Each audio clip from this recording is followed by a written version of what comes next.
When you set these, I like to just set them. I don't have a weak point in here. I always double ferrule, and I'll just take it and put it around a tree, a sapling, about the size of your arm, or a little bit bigger maybe, and you just put that, and then set it in the trail. That way you don't have to worry about swivels or anything. This 1x19 cable will hold them. Any questions on that? Yes, sir. You don't have whammies. I'm sorry? You don't have whammies on your snares. No. How do you hang the snare? Okay. I don't hang snares. I set them. What you want to do is I take a stick about that big around, straight stick, and I take number 14 gauge wire, and I run it out here and I crimp it on, and I double that 14 gauge wire out to this point, so it's not going to bounce up and down. So I've got it out here.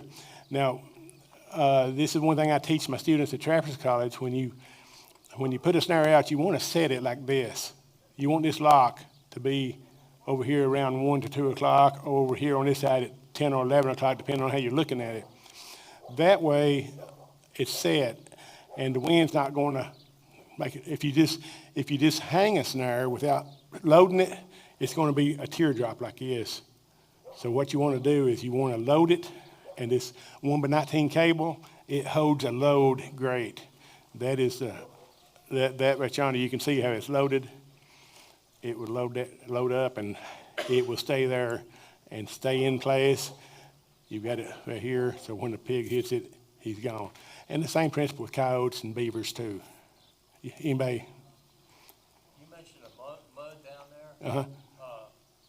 How do you bed How have you found the best way to bed your trap so that when it rains, you won't be, Yeah, I use a lot of peat moss. When I'm trapping in the muddy sections, if it's not real bad muddy in the woods, I will go ahead and use peat moss. Now, on the swamps and down around the ponds and the levees and all, it's hard to set. It's almost impossible. But if you get up in the timber, a lot of pine timber down there, just tons and tons of pine, acres of pines. So you go in there and set the pines, you can put in and bed in a trap good. But for wet weather, this year I showed up in Mississippi. It just rained 6.5 inches. I'd dig in there, and water would fill up my trap bed before I could get my trap put in it. It's almost impossible to trap in those foothold traps.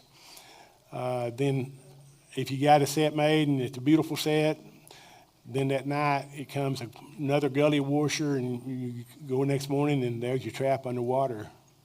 So it's just something that you have to tolerate. But peat moss is what I go to. I don't use antifreeze on any of my traps. I know the guys up north have to. I don't have that kind of freezing weather, but I do have a lot of wet weather. And peat moss, I buy it. It's about doubled in price since the inflation went up. But I use a lot of peat moss. Like I said, I basically use dirt hole sets. I've got an auger on my cordless drill. I've got 3 cordless drills and batteries. I always keep extra stuff in case something tears up or quits working. I always take extra stuff. For the lure, I use a bait and a lure both with some urine. I'm not here to promote anybody's bait. Sometimes I'll use from the quail barn where they've had quail to die of natural mortality. They'll give me the quails to use, and I'll use quail wings, quail legs, things like that. You have to be careful about using species that you got. If you're using a quail during closed quail season, you might get in trouble, but probably not. But don't be using parts of protected species. What's your process for loading your snare? I use a 3/8 inch bar, and I just take it and I just pull it like that. That bar just loads it right here. I load them as I build them. I don't load them in the field. I might have to fine tune them in the field, but I don't load them in the field.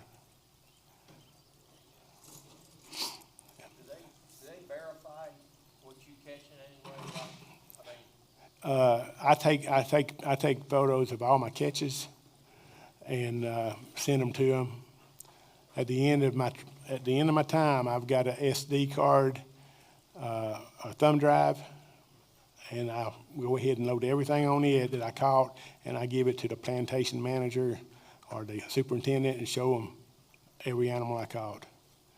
And I keep a record too. I don't know if it's in here or not, but I've got a record sheet that I carry with me. This is a must. If you're trapping large tracts of land, you've got to keep a record of where your traps are. My side-by-side has GPS on it. So every time I stop and make a set, I punch it in my GPS unit. I waymark it, and then I'll go to my notebook, and I'll put down how many sets of what kind of sets I put in there. So if I put 2 FH on my check-in on my list, that means I put 2 footholds. If I put 1 SN, that means I put 1 snare.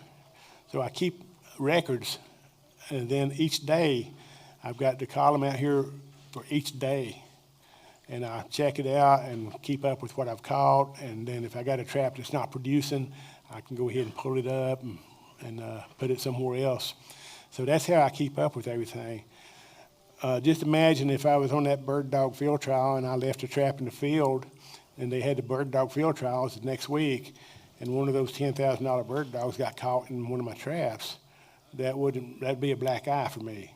So I definitely want to make sure I get every trap out of the field. I know how many I go with. I know how many I come home with. I count for every trap. You have to. Sometimes I get a trap that gets stolen by a coon hunter. Not often, but I had 2 or 3 times. Sometimes I get a trap destroyed by farm machinery.